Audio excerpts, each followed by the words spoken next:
Well, hello. This is Heather for Liberty Librarian. Yeah, it's Thursday. We made it.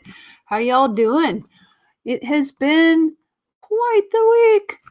I'm dressed up. I went into work today. I did my librarian job, not my superhero identity that you guys normally see, but the secret identity of Heather, the librarian. So did that all day. Hope y'all are doing really good. Um, Today I had a few things I wanted to talk about. First thing is I've been on the health kick, and yesterday on Sweet Subversives with Kara and I had a guest, Ken Molman, and we talked about health stuff. And I have been, I still have a beer and a glass of wine every now and then, but I've been trying to be a little healthier. So one of the things I really like is I have like my Hoplark hop tea, and I got a new one in the mail today that I ordered. This one is the lemon drop of sunshine one, and it's the Tea is Silent series. So definitely, it's like a summery lemony beer, but it's a tea with no calories and caffeine free, and it has lemon drop hops. So if you like that sort of thing, it's just a really tasty one. I could see this being a refreshing summer drink, even though it's winter. But I like having a summery drink in the winter every now and then. It just makes you feel like bright sunshine. So I was what I was thinking about today for the show is librarian stereotypes, because I was working as a librarian today, and in one of the groups I'm a part of on Facebook, we've been talking about getting to know each other better and like what people do for a living. And yeah, I am very consistent. I try really hard. I try to be on time. This part of the librarian thing is, you show up, you're on time, and you do the best you can.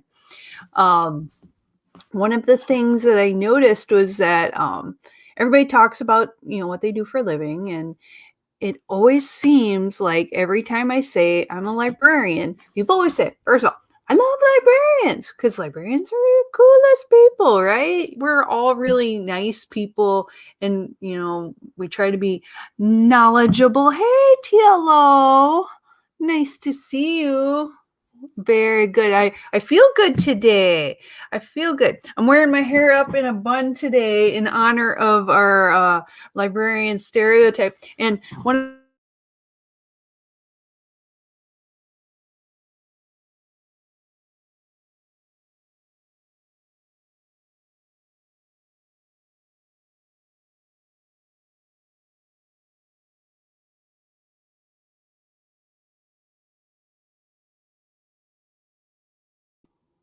Sorry, my mic just went turned off. I don't know what it is lately. I've noticed StreamYard every once in a while is just like, I'm going to turn you off.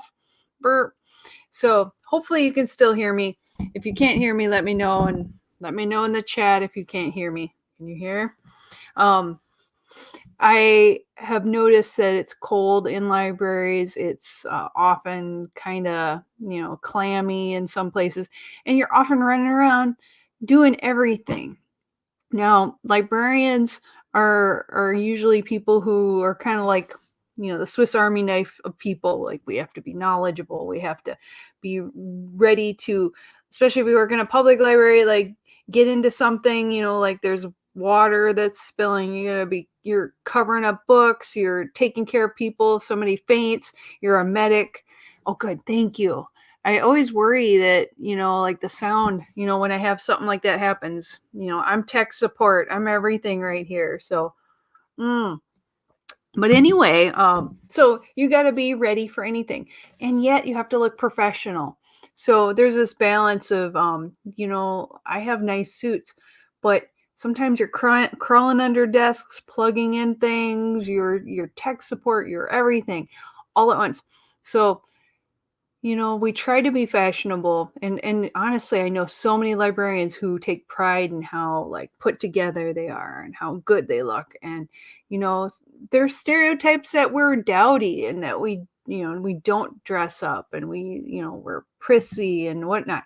And I'm gonna just tell you today, that's not something we do. It's like we try to, like, be good customer service people. So to be a good customer service person, you're not prissy, you're not like that. But there's every personality type in libraries too. So I'm not saying everybody's like this, but the first thing that the person said, that when they, after they love, they love my job. People often say working in a library is their dream job. Now I'm gonna like put a pin in that, because I love working in libraries, but it's for different reasons than you would think. A lot of people don't know that we don't sit and read books all day. And that's what this person asked me. They're like, "Oh, do you get to read all the books?" I'm like, "Hell no." Do you get to read at your job? Do you get to watch movies all day? If you do, what's your job? Maybe I should be doing that. But no, we're so busy. I know. You were a librarian helper? That's awesome. I helped out when I was in high school. I helped out, and then in college, I was a student worker, and that's what made me actually decide that I really loved working. I liked the libraries, I liked the work, and then it made me want to go back. So that's awesome. That's how we get you. Like, you get people in, and it is actually nice work. It's clean work. You get to help people, you make a difference. I love that. But we don't get to read all the books. However, the thing I told them, what they were less excited about, was that you usually get the first pick.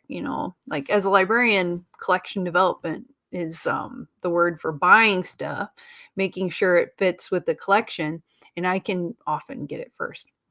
I mean, we try to be fair about it, but if it's something I'm like, I really want that, I want to read it now. Yes, you can make that happen.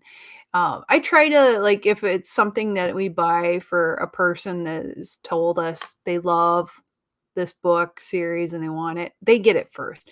But, like, you're right next to these. You can pick out anything you want and you can read anything. And so, do I do it all the time? No.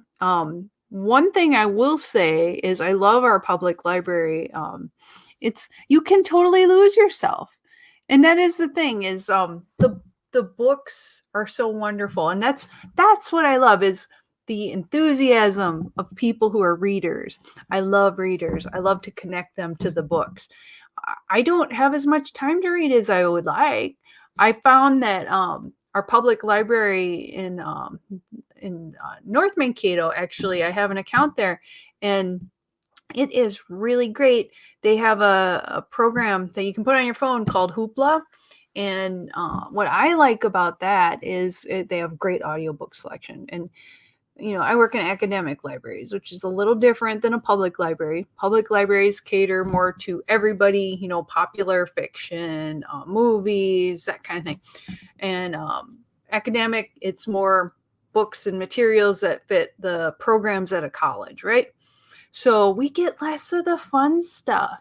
So I get to use it because I got a library card for that library, and it is awesome. And so I listen to audiobooks, and I was talking to people this last week that I just figured out how to turn up the speed on some of the audiobooks, so I can, like, go through some. I mean, I do it on ones that I'm interested in it, but I don't need to pour over it.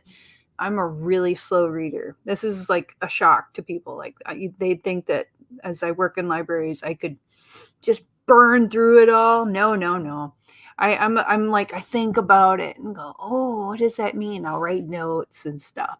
So audiobooks, though, I can get through a lot more books, and I enjoy it, and I can, like, clean the house while I'm listening to books. So I totally recommend it. If you have not gone to your public library lately, you should see if they have Hoopla, because that is a great service. And Overdrive is through Hoopla, so they sometimes call it between those two things. And Overdrive, you can get ebooks as well, so you don't have to pay for everything that you buy. I know a lot of 20-year-olds who, just because they want to read something, they just buy it from Amazon. And I'm like, dude, we can get that for you. I can get it for you in our library. Even if we don't own it, we have interlibrary loan. We can get you anything from all over the world. It's amazing. So You don't have to spend all your money. Libraries are here to help you save money, which is one of the things I love, because I am like an open education kind of insane person. I want everybody to have access to all the knowledge in the world. I don't want just the rich to have everything. I want you to have everything. That's why I'm a librarian. Yeah. I love it when people in the comments know each other. I'm like, that is so cool. So, what else was there that was a stereotype? You know, a lot of people think all librarians are female. There are a lot of us that are female. 70-ish% is female. I've worked with many male librarians, and they're the coolest too. So I feel like you need to just look at who's out there. You may have gone to a lot of people never go to the library, which is just like blows my mind, because I think it's the most awesome place to be. And I've had people who were agonizing over papers come in, and they're like, I was up all night looking for something. And I go, did you try the databases? And they're like, I Googled it. And I'm like, here, let's look. And I know how to wordsmith and figure out like what kind of search terms there are. This is something I went to school for.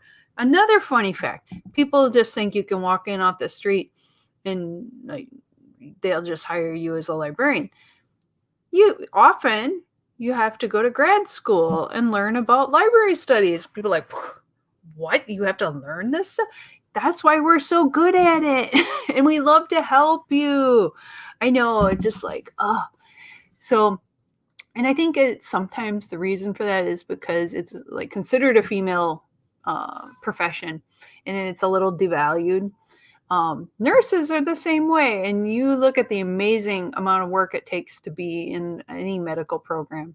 You shouldn't devalue anyone who works that hard to do what they do.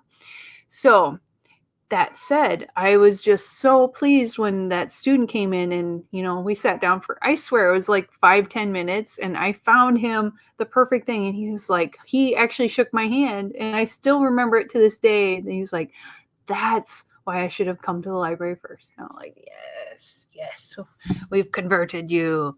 And we do not use, Dewey Decimal is public libraries. Actually, a lot of libraries are getting away from Dewey, because if you ever do a little search on Melville Dewey, you find that he's actually like a crazy misogynist who like sexually harassed all the librarians that worked with him.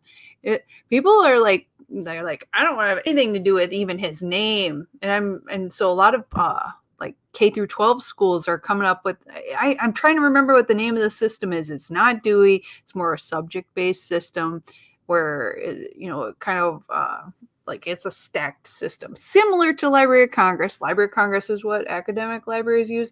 A lot of public libraries are going to it. And I'm going to nerd out with you.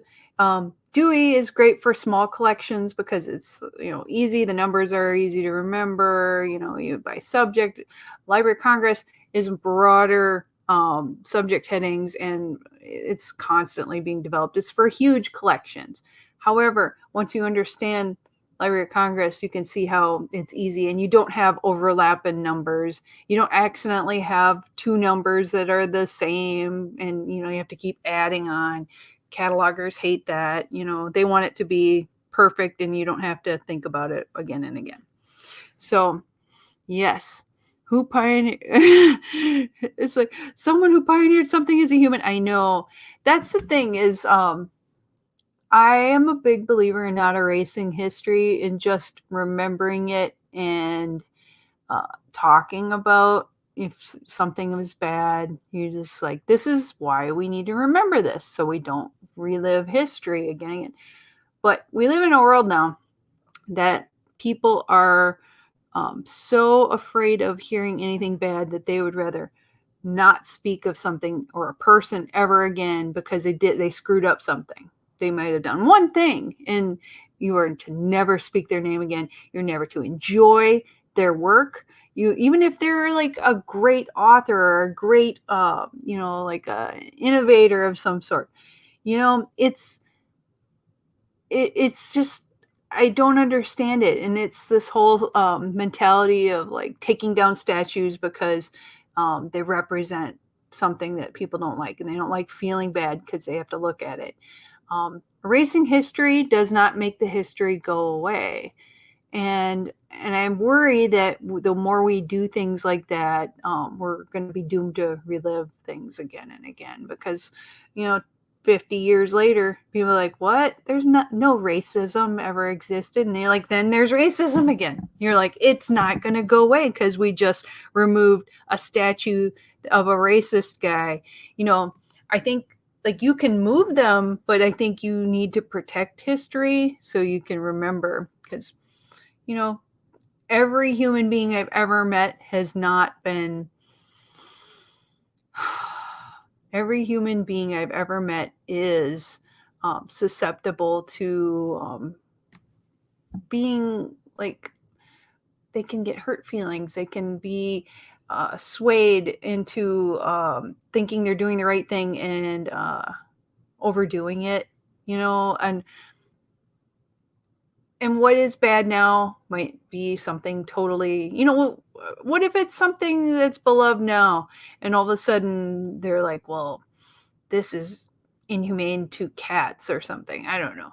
And then they're like, get rid of it. So yes, it's just like the CC brand, and we know what you're talking about. I get sick of it. I get sick of getting rid of people's livelihoods, getting rid of history, it's like, what are we going to keep? What's left after we get rid of everything? There has to be a limit to it. I know. And as a librarian, preserving history is very important to me. I even believe that there's some bad history, stuff that I think is pretty evil shit that's out there. And we need to keep a memory of that so we don't keep doing it. That's all. It's okay to not be perfect. But I'm sure this is probably one of the things that'll get me CC'd off of internet eventually, just because I don't agree with it. And if you don't agree exactly the way they tell you to, then that's it. You're done. So that's a sad thing. But getting back to librarians, we really do want to protect people's rights. Almost everyone that I know who's in intellectual freedom is a librarian. We want to make sure that you have access to good information.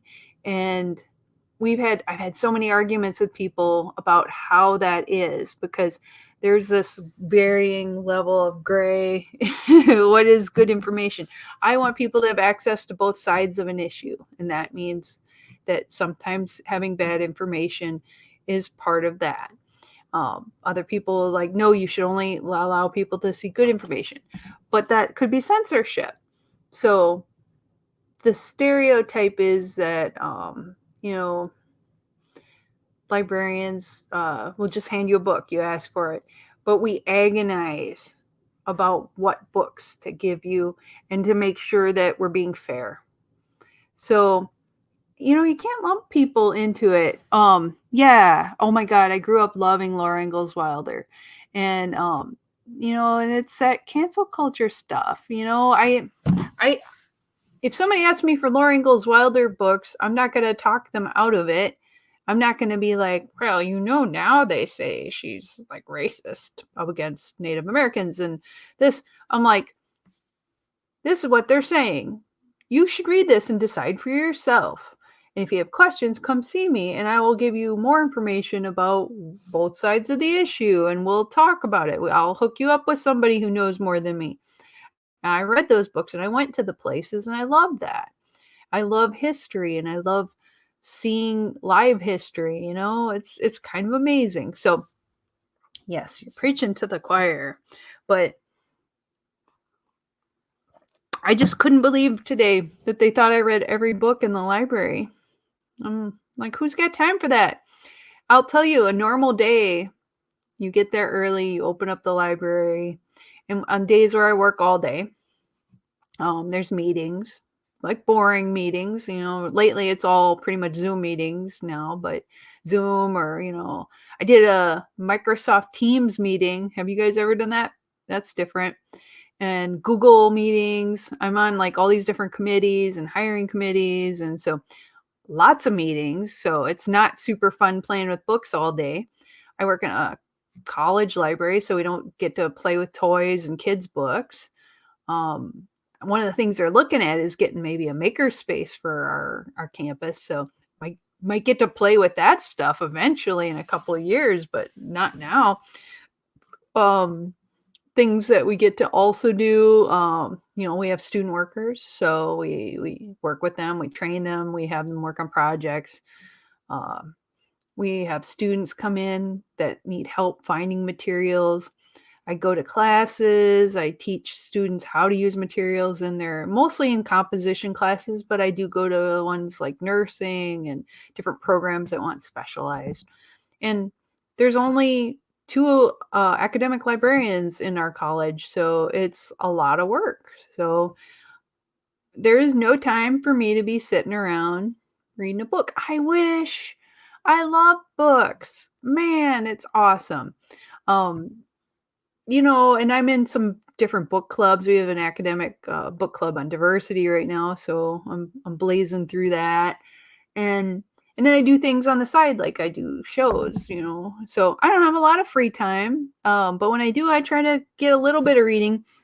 I think I mentioned this before, but I found an app called Blinkist, and that does summaries of some of these books. So you just get a little bite of the information, and then if I really like it, I'll go check out the book for real. But they try to get you to sign up, so you make an account, and then you just don't actually sign up for the free trial. You just stay as a free person. So every day I get another Blinkist, so I listen to that. It takes about 15 minutes, and if I really like the book that they talk about, then I'll go pick up the book and get into it. But it's kind of fun. So I don't know. It was just.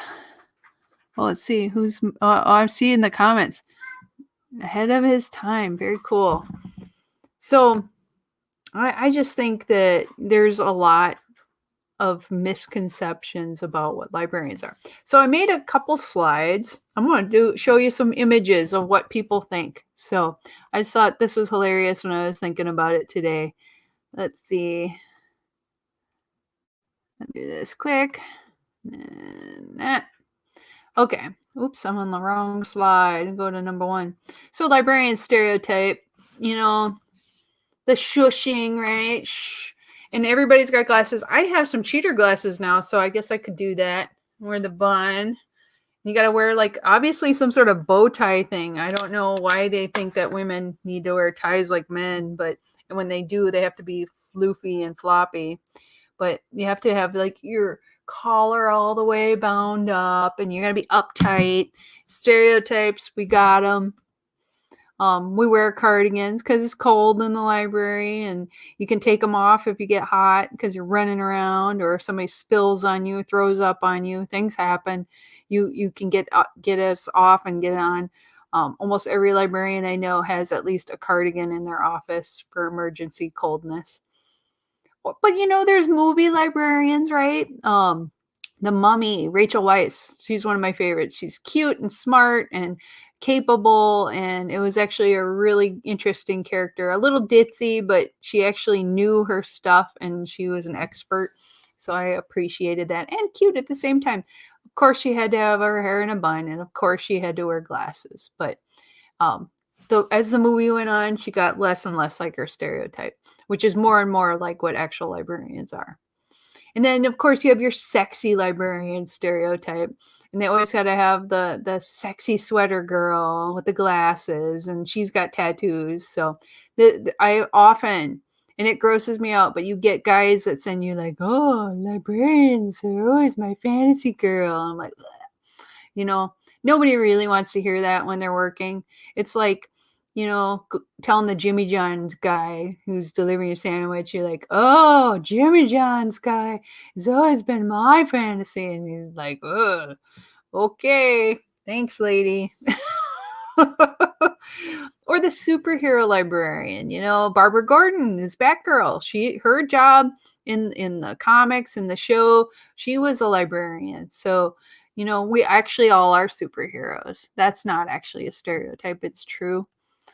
And this is what we actually look like. We're men and women. like glasses, no glasses, every color, every race, every background, everything.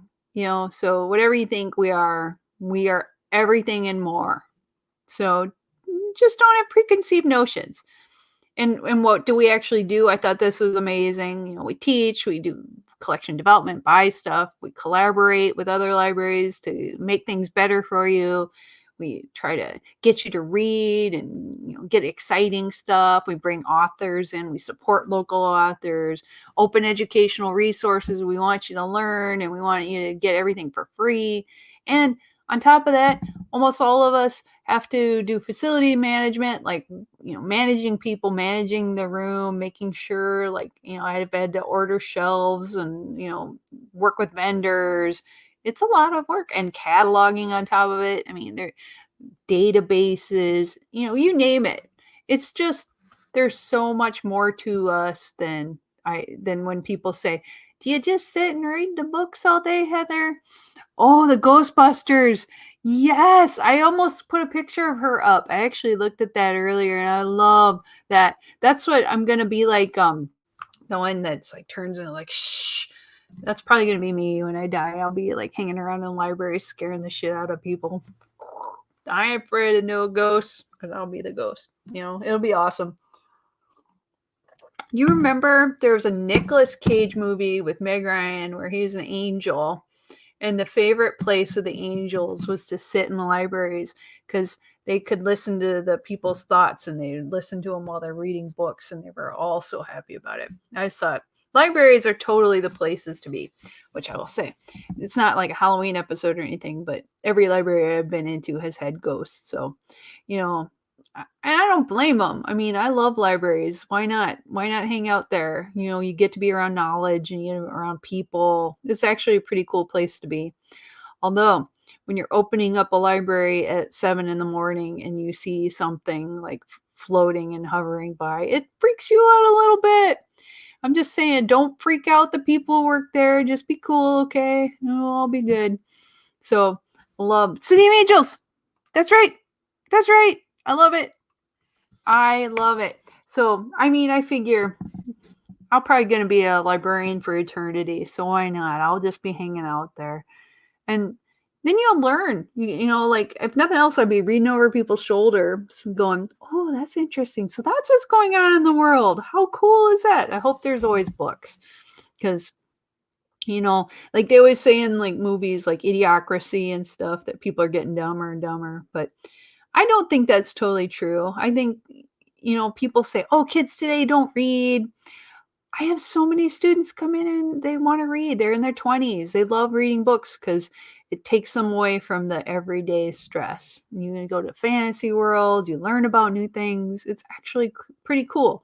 So I will say, I'm plugging librarians right now. It's a great gig and it's really hard to get in.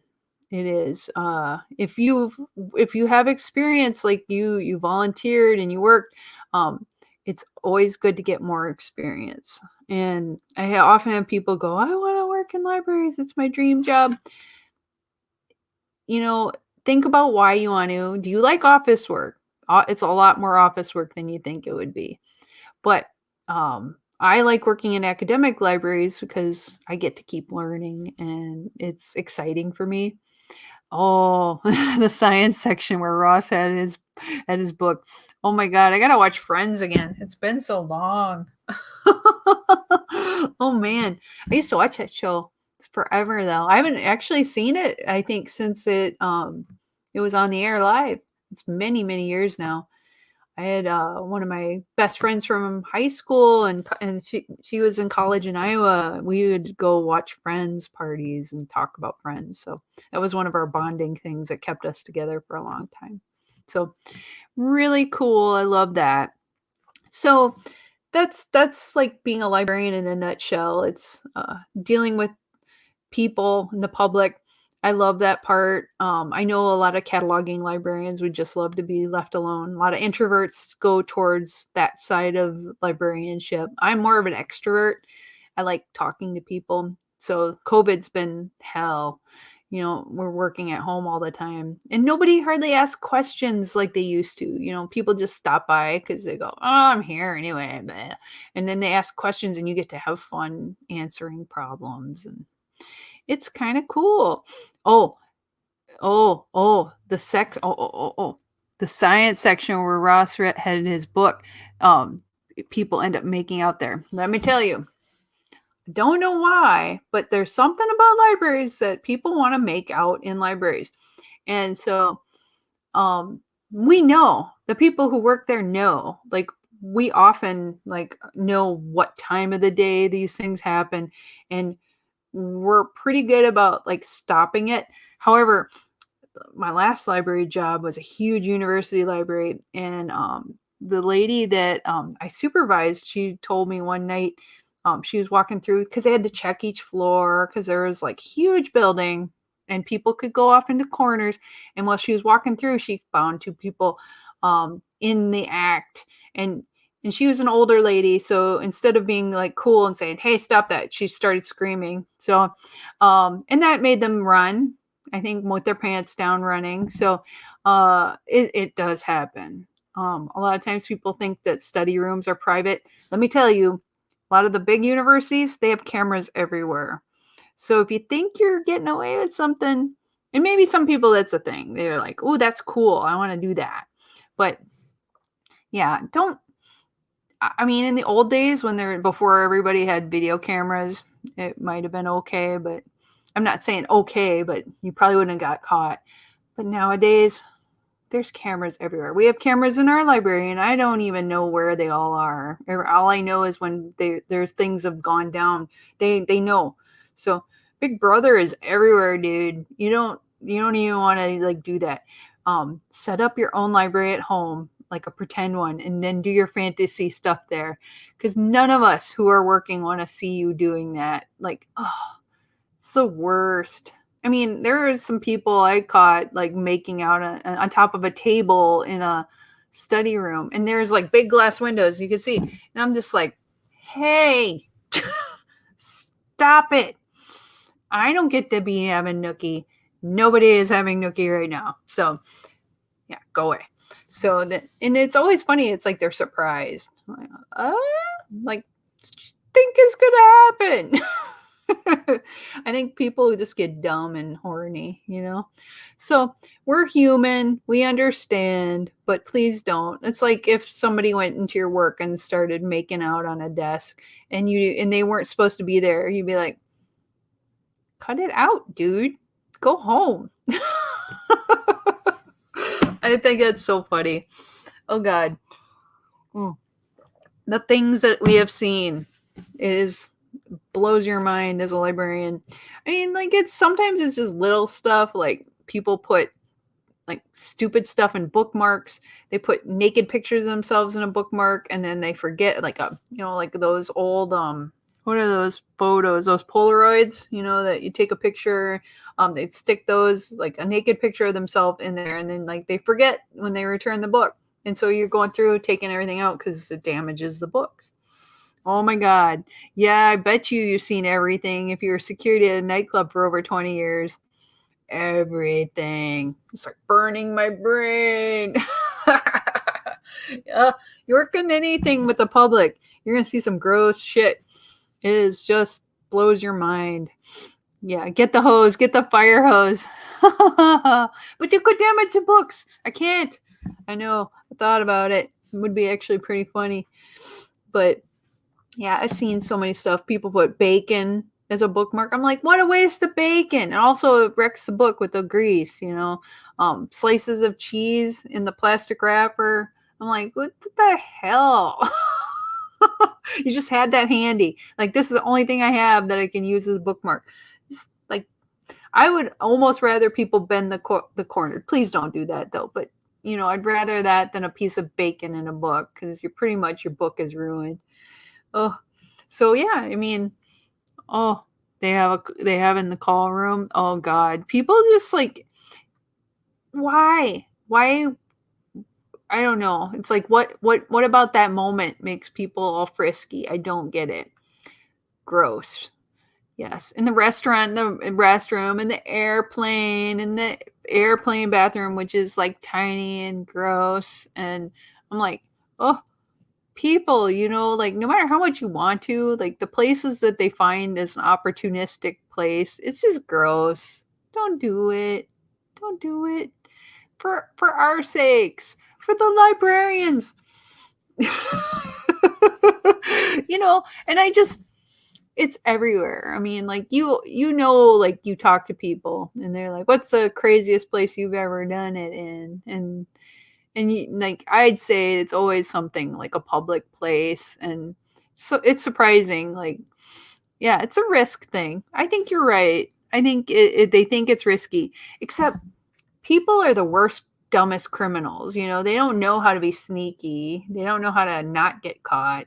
And um, it's why, like, when people are having sex in a car while it's moving, like, they often get in a car accident because you stop paying attention because you're like, I'm in the mood of this and the moment. And like, yeah. And then you're driving. Don't do that. Don't do dangerous stuff that could kill you or get you arrested or, that kind of stuff. Go home. Just go home. Do it at home. I know. And that's the old person in me now, though. When I was younger, I'm like, I don't care. Whatever. I'm too busy to care. Now I'm just like, I just want to get my shit done and not see someone's ass at work. Yeah. Yeah, some people are more gracefully, and that's just like people in the real world too. Is like, like if you're a criminal, there's good criminals and bad criminals, and like I'm sure there are some people who just see the opportunity, know that no one's going to be by, and they can get away with it, and they probably do all the time, I bet. But it's so hard to predict when somebody's going to be like, I'm going to go check on that room. It's been a while since I've seen somebody come down. I know somebody went up. We pay attention. I think that people who work in libraries are pretty protective of the space. And, like the things that I think are important are less important, but, like a lot of librarians get obsessed by food. Like food in the library is a big deal to them. They're worried about like bugs and rats and mice because those exist in the world. They get into buildings and they wreck books and insects and whatnot. So often I get people I work with are obsessed and they chase down people who are eating food in like bad places or making a mess. And to me, I'm like, I eat at my desk. I don't give a shit as long as you clean up after yourself. But there's others that are just like super rule followers, and I'm not quite like that.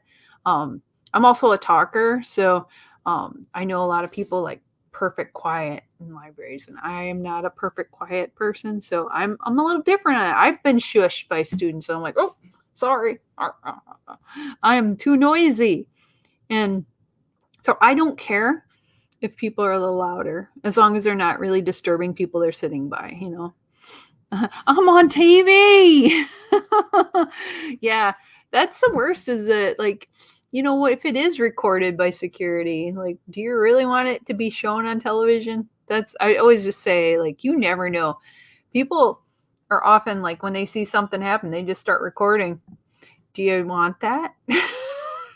Do you want your butt everywhere on the internet? Some people do. I guess that's the thing.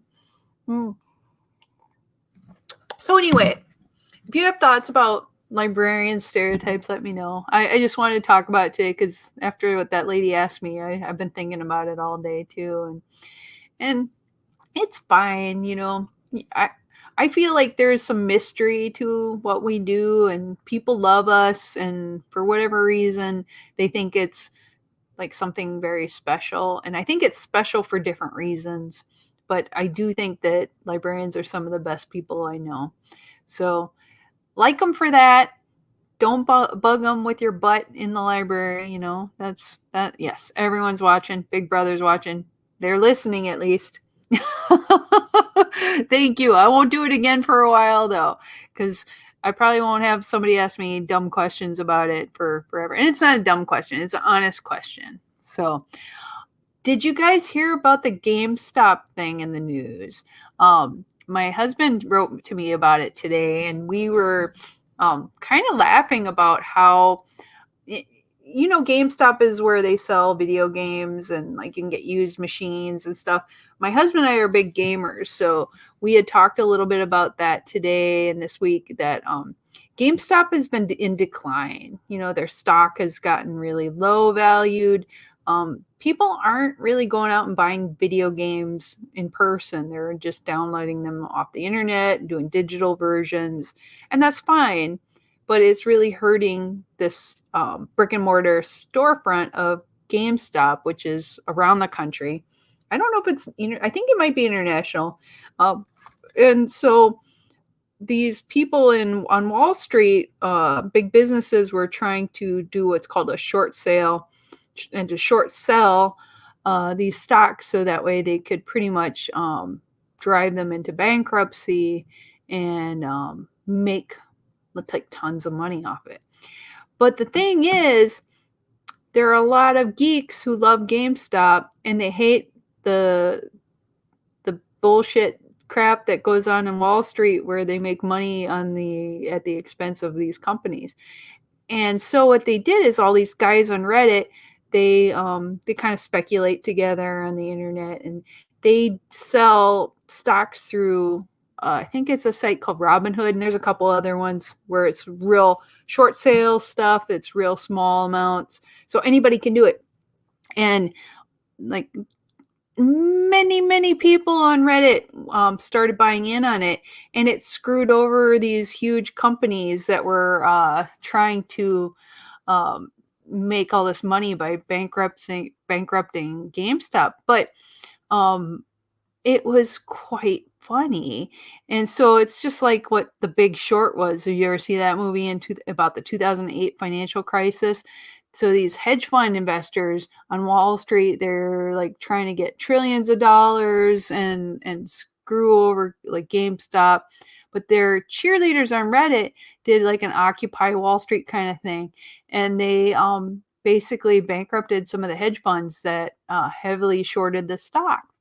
So it kind of was like a Cinderella revenge story for GameStop. But the thing is, it might be a short-lived thing because right now it's sidestepped the GameStop, Wall Street hedge fund people and made it so it kind of offset it for now.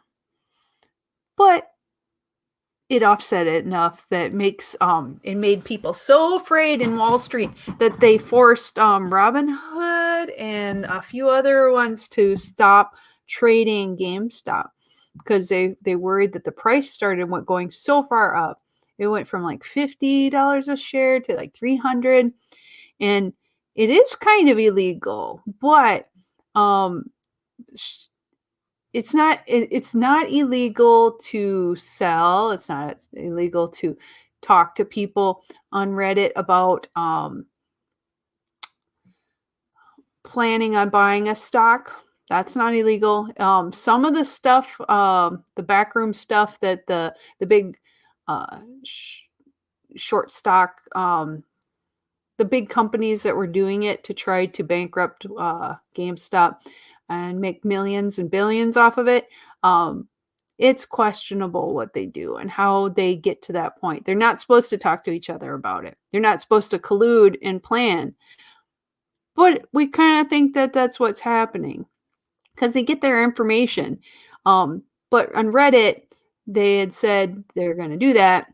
And that's why, and that is the questionably legal part too, is like, do these people who just say, let's all go buy it and screw these guys over, that seems kind of illegal. So the same rules they applied to Bernie Madoff. Yep. I think it's going to change a lot of the ways that the stock market works. And I think it's the beginning of looking at some of the corruption that's on Wall Street and the way that the internet works now. Like like, is it right for groups on Reddit to manipulate the stock market the way they have? I think it's interesting. I don't know if it's right or wrong, but they really changed the game, and maybe that's a good thing. Maybe they need to have a less corruptible system. Yeah. Wolf of Wall Street. That's what I was thinking about. Yes, and I found a video. Let me bring that up. Okay, I can only show a really short part of it, but Trevor Noah, I don't really watch his show, but he did like Wolf of Wall Street had Margot Robbie in it, and she had like a bathtub scene, and where she's like, describing something. So he did like a little spoof thing, and it's just a minute. I'm gonna play it, I think, and it talks about the GameStop situation. So I thought it was a good explanation too. Here it is. Okay, I'm gonna show it real quick. It's just a minute. So let's see. Share audio. Add another animal on Wall Street. I don't know what's worse, like a crab. I don't know. I'm just like, what could be worse than a wolf? Okay, so it's from the Daily Show, and he put his face on Margot Robbie to explain the GameStop situation in a bathtub. I thought it was pretty funny. Yes, I do love that. Yeah, bear now wolf. Yeah, what would be the animal of 2021? It's got to be something weird. Probably like a honey badger, because we're going to be just so fed up with COVID and everything. We don't give a shit anymore. So we'll be the honey badger of Wall Street. Oh, God. So, yes, I love that Trevor Noah one. I don't really watch that show very much, but I thought that was pretty clever. And I love his little Australian Margot Robbie sexy accent in it. It was very cute. So, what do you think about it? Yeah, the bat. Oh God. Yeah. Like, you remember when the beginning they were talking about they were trying to figure out where COVID came from, and they thought it was like somebody ate a bat. Yeah. And maybe the bat is an appropriate animal. Like like how we have spirit animals, the spirit animal for the year. It would be like the bat, and then Ozzy Osbourne comes out and bites the head off, and they're like, yeah, that makes sense. This is the year of the bat shit. I like it. Good one, Grant. I love it. So anyway, that was one of the news I was interested in. People are fundamentally flawed and don't know that the games are downloaded or not. Actually, I know they can go away at any time. The company can remove it from the cloud anytime they choose. That's why I always preferred to actually own the game. They're making it harder and harder. It used to be you could just like plug a game into your console or whatever and not have to hook into the internet to play. Because, sometimes the internet goes down, and you could just go, well, I have electricity, I could play a game. And now they make it so anal about everything that you have to but you can't play until you log in, because we want to track your shit. The world. It is just, I'm too old for this shit. That coin they made with the bat, right? I will stay in the physical world. Thank you. I know. I feel like we have all these movies, and we've talked about downsizing, and some things I don't care, because it's like I haven't watched it for years, and I don't really like it anymore. You can get rid of it. But there's some stuff has sentimental value, and what happens, like, let's say there's some, what is that kind of bomb that wipes out computers, like EMT, something like that. What if there's some worldwide event that makes it so computers don't work? Like, I'm sure like DVDs probably wouldn't work that well either, but let's say the internet goes down. EMP, that's right. EMT is a person who's like saves your ass. EMP is like the zap. But let's say the internet goes down for whatever reason. I mean, at least then you could watch a movie at home. I don't know. I agree with you, because once you own it, you own a physical copy. You own it forever. If it's out in the cloud, because I have some movies through like Voodoo, right? What if Voodoo goes away? like it's gotten sold lately. It used to be owned by Walmart. Now I think it's owned by Fandango. Fandango could go away. Then my movies will go away. Just because you bought it once doesn't mean it's going to be there forever. That is a good point. And I do get a little scared off by that. Oh, okay. Now my cat's like looking at me. There's one more thing in news. I was worried about this lately is smartphones during a lot of the the raid of the Capitol and like these Capitol buildings around the country and Black Lives Matter riots and how police and federal investigators were looking at smartphones as a tracking device on each person. So side note, you should always have a Faraday bag if you're like worried that they're going to come and get you. But you should turn off your phone and not bring your phone with you if you're going to go do anything that could get you questionably looked at by police. Just saying. But cybersecurity is a big important thing in my world, and it should be in everybody's world. There's lots of cyber attacks going because people are hurting for money now. There's more criminal activity.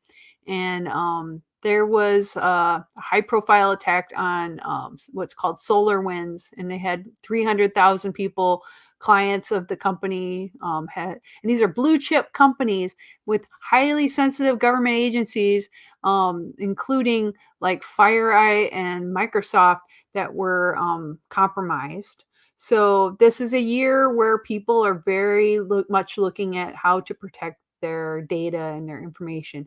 And smartphones are usually where hackers are trying to get into because, your stuff isn't that secure. So they've been talking a lot about like Apple's trying to improve iPhone user privacy. There's a twist to an old solution in that they are ramping up with the 5G smartphone volumes. It's very important for the chip companies to cater to this smartphone market. So there's, we have security, and I always say, they have encryption is important. You need to look and see. I don't use the fingerprint sensor. People, they say it's more secure, but like somebody knocks you out, they can grab your hand and use your thumb to get into your phone and get into your stuff. So I don't do that. I wouldn't recommend doing that. Or using the facial one, because they could once again punch you in the face, hold up your phone, get in there, and then like take your money and do whatever. So don't do that. My cat, stop meowing at me. And there's biometric, so touch ID, fingerprint sensors can be a problem. They're trying really hard, and I don't like facial recognition software to be built into phones. I know that they say that will make it, but it unlocks the device. Somebody could make a mask of you and do that. So they say it does a 3D scan of your whole face. So there's a lot of features they're putting into phones to try to make it more secure. But I always say, look for something that's very encrypted. Look for a case that protects it from outside signals. Turn off your phone when you're using it if you can. Make sure, like, if you're going somewhere where it's questionable, either don't bring it or turn it all the way off and put it in a Faraday bag. So just reading articles about what they're doing with it, it's kind of interesting to see. And if you understand that the law enforcement can still get around your smartphone's encryption, you want to do even more. You want to go above and beyond with what's even just built in your phone. Look for phones that may not be mainstream. If you're willing to spend a little more money, you can get even more secure phones. They do cost more. You got to do a little digging. There are ways that they can get around it. And I was just looking at an Ars Technica article last week about how they got around encryption. And it showed me that it's very shocking. Johns Hopkins, they had a cryptographer named Matthew Green who oversaw research looking into how law enforcement was working with criminals to be able to access information.